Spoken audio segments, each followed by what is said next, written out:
வணக்கம் நண்பர்களே. இனி நாம் கேட்கலாம் மூதறிஞர் ராஜாஜி அவர்களின் இராமாயணம் சக்கரவர்த்தி திருமகன். பஞ்சவடியை அடைந்ததும், பார்த்தாயா லக்ஷ்மணா, எவ்வளவு மனோகரமான இடத்தை அகஸ்தியர் நமக்கு அமைத்து கொடுத்தார் என்று அங்கு கண்ட அழகை மெய்மறந்து அனுபவித்து ராமன் பேசுகிறான். நானும் நீயும் சீதையும் இந்த இடத்தில் ஆசிரமம் அமைத்து கொண்டு எவ்வளவு காலமேனும் சந்தோஷமாக இருக்கலாம். மலைகளைப் பார், அதிக தூரத்திலும் இல்லை, அதிக அண்மையிலும் இல்லை. மான் கூட்டங்களைப் பார், மரங்களும் மரங்களில் விளையாடும் பறவைகளின் இனிய நாதங்களும் புஷ்பங்களும் தண்ணீரும் நீர் பறவைகளும் மணலும் எல்லாம் எவ்வளவு ரமணீயமாய் இருக்கின்றன. இங்கே நீ ஒரு சரியான இடத்தை பார்த்து ஆசிரமம் அமைப்பாய் என்று லக்ஷ்மணனுக்கு சொன்னான். ஓர் இடத்தை கண்டு லக்ஷ்மணன் மிக சாமர்த்தியமாக ஆசிரமம் கட்டி முடித்து விட்டான். இங்கே வால்மீகி முனிவர் நின்று லக்ஷ்மணனுடைய சாமர்த்தியத்தையும் சுறுசுறுப்பையும் விளக்குகிறார். ஆசிரமம் கட்டினதையெல்லாம் நன்றாக விவரிக்கிறார். மண் சுவர் எழுப்பியது, மேலே கூரை பரப்பியது, எல்லாவற்றையும் விஸ்தாரமாக சொல்லுகிறார். கட்டி முடித்ததும் தம்பியை அணைத்து பரவசமாகி, லக்ஷ்மணா, நீயே எனக்கு தகப்பன் ஆனாய் என்று சொல்லி ராமன் உள்ளம் உருகி ஆனந்த கண்ணீர் விட்டான். அரண்மனையில் வசித்த ராஜகுமாரன் லக்ஷ்மணன் இதையெல்லாம் எங்கே எப்படி கற்றான் என்று நாமும் ஆராய வேண்டும். காட்டில் சாமான்களை தேடி அடைந்து குடிசையை கச்சிதமாக கட்டுவதற்கு வேண்டிய அறிவும் பயிற்சியும் அந்த காலத்தில் அரசகுமாரர்கள் பெரும் கல்வியில் அடங்கியிருந்தன என்று கண்டு கொள்ளலாம். பஞ்சவடி ஆசிரமத்தில் ராமனும் சீதையும் லக்ஷ்மணனுடைய அன்பு பணியை பெற்று சுகமாக காலம் கழித்தார்கள். ஒரு நாள் முன்பனி பருவ ஆரம்பத்தில் மூவரும் அதிகாலையில் நதிக்கரையை நோக்கி வழக்கப்படி சென்றார்கள். குளித்து காலை வந்தனம் முடித்து பாத்திரங்களை சுத்தம் செய்து தங்களுக்கு வேண்டிய ஜலம் எடுத்து போவதற்கு சென்றார்கள். அந்த பருவத்தின் விசேஷங்களை பேசிக்கொண்டே போனார்கள். மாதங்களில் மார்கழி மாதமே சிறந்தது என்பது நம் முன்னோரும் பெரியோரும் கண்ட உண்மை. லக்ஷ்மணன் பரதனை நினைத்து கொண்டான். இந்த சமயத்தில் அன்புக்குரிய பரதன் விரதங்களை அனுசரித்து வருவான். எவ்வளவு சுகமாய் இருக்க வேண்டியவன் நாம் வனம் சென்று விட்டோம் என்று தானும் கஷ்டமான விரதங்களை மேற்கொண்டு வருகிறான். அவனை நினைக்க நினைக்க என் உள்ளம் வருத்தம் அடைகிறது. ஐயோ பாவம், சாப்பாட்டை குறைத்து கொண்டு இந்த குளிர்காலத்திலும் தரையில் படுப்பான். குளிரில் சரையு நதியில் குளிக்கப் போவான். அண்ணா, நாம் எவ்வளவு நல்ல சகோதரனை பெற்றோம். அவன் பேச்சு, அவன் நடை, அவன் உள்ளம் எல்லாம் சுத்தம். அனுபவிக்க வேண்டிய சுகங்களையெல்லாம் விட்டுவிட்டு நமக்காக விரத வாழ்க்கையை நடத்துகிறான். அவனை நினைத்தால் மிகவும் துக்கமாய் இருக்கிறது. நம் தந்தையை அவன் எல்லா விதத்திலும் ஒத்திருக்கிறான். ஜனங்கள் தாயை போல மகன் இருப்பான் என்று சொல்லுவார்கள். அது பரதன் விஷயத்தில் தவறாக இருக்கிறது. இவன் தந்தையின் சுபாவமே கொண்டிருக்கிறான். இந்த கைகேயி ஏன் இப்படி குரூர சுபாவம் பெற்றாள்? அவளுக்கு எப்படி இவ்வளவு நல்ல குமாரன் பிறந்தான் என்று லக்ஷ்மணன் பொங்கி வந்த நினைவுகளை பேசிக்கொண்டே போனான். தம்பி, கைகேயியை தூஷிக்க வேண்டாம். பரதனை பற்றி சொல். ஆனால் நம் சிறிய தாயாரை பற்றி குறை சொல்ல வேண்டாம். பரதனை பற்றி நாம் சொன்னதெல்லாம் உண்மை. நான் எவ்வளவு நிச்சய புத்தியுடன் ஊரை மறந்து வனவாசம் செய்தாலும் பரதன் ஞாபகமாகவே இருக்கிறது. அவனை இப்போதே பார்க்க வேண்டுமென்ற ஆசை உண்டாகிறது. லக்ஷ்மணா, நாம் எப்போது அவனை பார்த்து மகிழ்வோம்? நாம் நால்வரும் மறுபடியும் எப்போது ஓரிடத்தில் இருப்போம்? பரதனுடைய அமிர்தம் போன்ற பேச்சு என் உள்ளத்தில் ஒலித்து கொண்டே இருக்கிறது. இவ்வாறு மார்கழி மாதத்தில் ஊரையும் பரதனையும் நினைத்து கொண்டு அதிகாலையில் கோதாவரியில் ஸ்நானம் செய்தார்கள். இந்த கட்டத்தை படிக்கும்போது நம்முடைய உள்ளம் கரைகிறது. பித்ருக்களுக்கும் தேவர்களுக்கும் தர்ப்பணம் பண்ணிவிட்டு சூரிய நமஸ்காரம் செய்துவிட்டு மகாதேவனைப் போல ஜடைத்தரித்த ராமன் தெய்வீக ஒளி வீச சீதையுடனும் லக்ஷ்மணனுடனும் ஆசிரமம் திரும்பி போனான். காலையில் செய்ய வேண்டிய காரியங்களையெல்லாம் செய்துவிட்டு விச்சிராந்தியாக ஆசிரமத்தில் உட்கார்ந்து கொண்டு புராண இதிகாசங்களையும் கதைகளையும் சொல்லி கொண்டிருந்தார்கள். அச்சமயம் ராமனுடைய முகம் சித்திரை மாதத்து பூரண சந்திரனைப் போல பொலிவு பெற்று பிரகாசித்தது. பேசிக்கொண்டிருந்த கதையில் மனம் லயித்திருந்த அந்த சமயம் திடீர் என்று ஒரு ராட்சச ஸ்திரீ அங்கே வந்து சேர்ந்தாள். அவள்தான் சூர்பனகை, ராவணனுடைய சகோதரி. தேவலோகவாசி ஒருவனைப் போல அழகிய வடிவம் கொண்ட ராஜகுமாரனை அவள் பார்த்தாள். அவலட்சணமே உருக்கொண்ட அந்த அரக்கி மன்மதனுடைய அழகு பெற்ற ராமச்சந்திரனை பார்த்ததும் காம பரவசமாகி போனாள். மகா விகாரமான அவள் காமத்தால் பீடிக்கப்பட்டு பேச ஆரம்பித்தாள். தவம் செய்பவர்களைப் போல ஜடை தரித்து கொண்டு மனைவியையும் அழைத்து கொண்டு வில்லும் அம்புமாக ராட்சசர்களுடைய காட்டுக்கு வந்திருக்கும் நீ யார்? எதற்காக வந்திருக்கிறாய்? உண்மையைச் சொல்லுவாய் என்றாள். இத்தகைய சந்தர்ப்பங்களில் தன் பெயர், ஊர், சரித்திரம் முழுவதும் சரியாக சொல்லிவிட்டு கேட்டவருடைய குலம், காரியம் ஆகியவற்றை கேட்பது அக்காலத்து பண்பாடு. அந்த பண்பாட்டில் பழகின ராமன் தேவர்களுக்கு சமமான சௌகரியம் பொருந்திய தசரத மகாராஜனுடைய மூத்த குமாரன் நான். என்னை ராமன் என்று அழைப்பார்கள். இவன் என் தம்பி லக்ஷ்மணன். இவள் என் மனைவி ஆவாள். இவள் பெயர் சீதை. என் தாயும் அரசனான தந்தையும் சொல்லி உத்தரவிட்டபடி தருமத்தை காக்க இந்த காட்டில் வனவாசம் செய்ய இங்கே வந்திருக்கிறேன். தயவு செய்து சொல்வாய், நீ யார்? எந்த குலம்?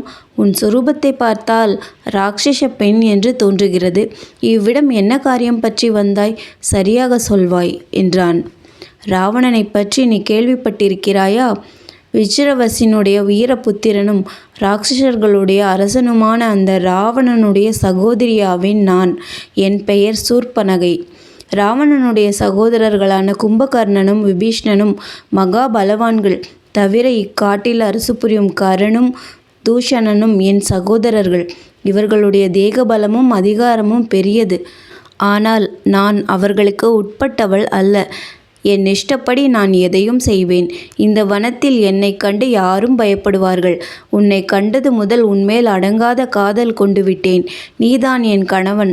ஏன் இந்த சிறு பூச்சியை போன்ற ஒரு பெண்ணை கட்டிக்கொண்டு அலைகிறாய்? காட்டில் உனக்கு தகுந்த மனைவி நான்தான். என் கூட சேர்ந்து கொஞ்சம் சஞ்சரித்து சந்தோஷமாய் இருப்பாய். நான் எந்த வடிவத்தையும் எடுப்பேன். பயப்படாதே. இந்த பெண்ணையும் உன் தம்பியையும் உடனே நான் தின்று முடித்து விடுவேன். வா என் கூட. தயங்க வேண்டாம் என்று காமத்தால் பீடிக்கப்பட்டு ராட்சச ஜாதியின் பண்பாட்டின்படி பிதற்றினாள் சூர்பனகை. ராமனுக்கு இந்த அரக்கியின் காம விகாரமும் நடவடிக்கையும் பேச்சும் ஒரு வினோதமாக இருந்தது. சிரித்துவிட்டு மெதுவாக பேச ஆரம்பித்தான்.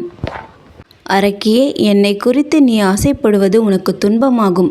இந்த பெண் என் மனைவியானவள் கூட இருக்கிறாள். 2 மனைவிகள் விவகாரம் தொந்தரவுக்கு இடமாகும். இது உனக்கு தெரியுமல்லவா? இதோ இருக்கிறான் என்னுடைய தம்பி. தனியாக இருக்கிறான். அழகிலும் பலத்திலும் எனக்கு சமன். இவன் உனக்கு தகுந்த புருஷன். இவனை கேட்டுப்பார். என்னை விட்டுவிடு என்றான். மேலே நடக்க வேண்டியதை லக்ஷ்மணன் பார்த்து கொள்ளுவான் என்று இவ்வாறு ராமன் சொன்னான். அரக்கியும் ராமன் சொன்னபடி அவனை விட்டுவிட்டு ராமனுடைய அழகுக்கு குறையாத லக்ஷ்மணனுடன் பேச ஆரம்பித்தான். வீரனே, வா என்னுடன். இருவரும் இந்த தண்டகாரண்யத்தில் சந்தோஷமாக கூடி குலாவி திரியலாம் என்றாள். லக்ஷ்மணனும் அண்ணன் ராமனுடைய பரிகாசத்தில் சேர்ந்து கொண்டு, பைத்தியக்காரி, ஏமாந்து போகாதே. நீ யார், நான் யார்? அண்ணனுக்கு அடிமையாக இங்கே இருக்கிறேன். நீயோ அரசகுமாரத்தி. ஓர் அடிமையை கட்டிக்கொண்டு அடிமைக்கு அடிமையாக நீ வாழலாமா? ஏமாந்து போகாதே. என் அண்ணன் ராமனுக்கு 2ஆம் தாரமாய் அமைவதே மேலானது. இந்த சீதைக்காக நீ பயப்பட வேண்டியதில்லை. ராமனுடைய காதல் உன் பேரில்தான் வேகம் கொள்ளும். சீதையை அலட்சியம் செய்து விடுவான். நீ சுகமாக இருக்கலாம் என்றான். ஒரு பெண்ணை, அதிலும் காதல் கொண்ட பெண்ணை இப்படியெல்லாம் வேதனை செய்யலாமா என்று சில மேதாவிகள் கேட்கலாம். எதிரில் ஒரு விகார சொரூபத்தை வைத்து கற்பனை சக்தியை பயன்படுத்தினால் அவ்வாறு கேட்க மாட்டார்கள். பிராகிருத கிராமிய வேகத்தால் பீடிக்கப்பட்ட அரக்கி லக்ஷ்மணனுடைய பேச்சை அப்படியே எடுத்துக்கொண்டு மறுபடியும் ராமனிடம் சென்று பக்கத்தில் இருந்த சீதையை பார்த்தாள். இந்த பூச்சி அல்லவா எனக்கும் உனக்கும் இடையில் தடையாக இருக்கிறாள்? வயிறு ஒட்டிப்போய் கிடக்கும் இவள் மேல் உனக்கு ஒரு மோகமா? இதோ அவளை ஒரு கணம் முடித்து விடுகிறேன். உன்னை அடையாமல் நான் உயிருடன் இருக்க முடியாது. இவளை இப்பொழுதே ஒழித்து விடுகிறேன். பிறகு நீ என்னுடன் சந்தோஷமாக சேருவாய் என்று சொல்லி அந்த அரக்கி சீதையின் மேல் ஒரே பாய்ச்சலாய் பாய்ந்தாள். அந்த சமயம் ராமன் இடையில் புகுந்ததால் சீதை தப்பினாள். வேடிக்கை வலுத்து போயிற்று என்று எண்ணிய ராமன், லக்ஷ்மணா, இவளை பார்த்துக்கொள். சீதை எப்படியோ தப்பி பிழைத்தாள். இந்த அரக்கிக்கு பாடம் கற்பிக்க வேண்டும் என்றான். லக்ஷ்மணன் உடனே கத்தியை எடுத்து சீதையை தாக்கி கொல்லப்போன அரக்கியை அங்கஹீனம் செய்துவிட்டு, சி போ என்றான். அவமானப்பட்டு இரத்த காயமடைந்த அரக்கி பெருங்குரலிட்டு வீறிட்டு அழுது கொண்டே வனத்திற்குள் மறைந்தாள். இரத்தம் பெருக நேராக ஓடிப்போய் சூர்ப்பனகையானவள் கரன் இருந்த இடம் சென்று அவன் முன்னிலையில் ஆகாயத்திலிருந்து இடி விழுவது போல ஐயோ என்று அலறி விழுந்தாள். அரக்கர்கள் சூழ அமர்ந்திருந்த ராட்சத தலைவனான கரன் என்ன செய்தி என்று விசாரித்தான். என்னை பார், இந்த அநியாயத்தை செய்த ராமனும் லக்ஷ்மணனும் இந்த காட்டில் வசிக்கிறார்கள், நீயும் இருக்கிறாய் என்றாள். கரன் எழுந்து, தங்காய், என்ன இது? எனக்கு ஒன்றும் விளங்கவில்லை. புத்தி சுவாதீனம் செய்து கொண்டு விவரமாகச் சொல். யார் உனக்கு இந்த அங்கஹீனம் செய்ய துணிந்தது? இந்த வனத்தில் என் கோபத்துக்கு ஆளானது யார்? எவன் காக்கைக்கும் கழுகுக்கும் இரையாக விரும்பி உன்னை இப்படி அவமதித்தான்? சும்மா இருந்த கிருஷ்ண சர்ப்பத்தை யார் கால் விரலால் குத்தினது? இந்த மடையன் யார்? எங்கே? எல்லாம் விவரமாகச் சொல். இதோ அவன் மடியப் போகிறான். அவன் இரத்தத்தை மண் உறிஞ்சி குடிக்கப் போகிறது. எழுந்து நின்று நடந்ததை சரியாக சொல் என்றான். சூர்ப்பனகை சொன்னாள், 2 அழகிய மனிதர்கள் தசரதன் குமாரர்களாம். தவவேஷம் பூண்டு கொண்டு ஒரு பெண்ணுடன் இந்த காட்டுக்கு வந்திருக்கிறார்கள். அவர்கள் இருவரும் ஒன்று சேர்ந்து கொண்டு அந்த பெண்ணை காரணமாக வைத்துக்கொண்டு என்னை தாக்கி இந்த அக்கிரமம் செய்து விட்டார்கள். இந்த துஷ்டர்களின் இரத்தத்தை குடிக்க ஆசைப்படுகிறேன். இவர்களை நீ வதம் செய்வாய். இதை நீ முதலில் செய்ய வேண்டும். தம்பி, வேறு வேலை பிறகுதான் என்றாள். கரன் உடனே தன் சேனாதிபதிகளுக்கு உத்தரவிட்டான். இந்த கணம் சென்று அந்த 2 துஷ்டர்களையும் கொன்று அவர்களுடைய பிரேதங்களை இவ்விடம் கொண்டு வாருங்கள். இவள் சொல்லும் பெண்ணையும் இழுத்து வாருங்கள். தாமதிக்க வேண்டாம் என்றான். 14 சேனாதிபதிகளும் உடனே புறப்பட்டார்கள். கம்பருடைய இராமாயணத்தில் காதல் கொண்ட சூர்ப்பனகை ஓர் அழகிய மானிடப் பெண்ணின் வடிவம் பூண்டு ராமனை வரித்ததாக வைத்து அதன் பேரில் நிகழ்ச்சிகள் தனிப்போக்கில் சித்தரிக்கப்படுகின்றன. சூர்ப்பனகை நிகழ்ச்சியை கம்பர் வால்மீகியை விட்டு தனிப்போக்கில் கொண்டு போயிருக்கிறார். கம்பராமாயணத்தில் இது ஒரு அழகான கட்டம். ராமச்சந்திரனை பற்றி இவன் பெண்ணை கொன்ற வீரன். காமம் மேலிட்டு அணுகிய ஒரு ஸ்திரீயை இவன் அவமதித்து ஹிம்சை செய்தான். மறைந்து நின்று வாலியை கொன்றான். எதிர்த்து நின்று அவனிடம் தோல்வி பெற துணியவில்லை. சீதையை அக்கிரமமாக காட்டுக்கு அனுப்பினான். அக்கிரமம் அல்ல என்றால் சீதையை அவன் சந்தேகப்பட்டான் அல்லவா? அவனுடைய சீலம் எமக்கு ஐயமே. இவ்வாறு இன்னும் பலவிதத்திலும் அசூசையில் பிறந்த விமர்சனங்களில் இறங்கி சிலர் களிப்படுவதை காண்கிறோம். அறிவுக்கும் விமர்சன சாமர்த்தியத்திற்கும் நாட்டில் குறைவில்லை. அன்பும் ஆர்வமும் கலந்த சுத்த அறிவு காணவில்லை. ராமனுடைய குணத்தில் குற்றம் தேடுவோர்கள் தேடுக. ராமனை விட நல்ல முறையில் தர்மத்தை கைப்பிடித்து தாங்கள் காட்டும் குறைவுகளின்றி தங்கள் வாழ்க்கையை நடத்த முயல்வார்களானால் ராமனுடைய ஆன்மாவும் ராமனுடைய பக்தர்களுடைய உள்ளமும் பெரும் மகிழ்ச்சி அடையும். ராமனுடைய நற்குணங்களை விட்டுவிடாமல் ராமனிடம் கண்ட குறைகளை தாம் அகற்றினால் யார் வேண்டாமென்று கூறுவார்கள்? நன்றி. மீண்டும் அடுத்த அத்தியாயத்தில் சந்திப்போம்.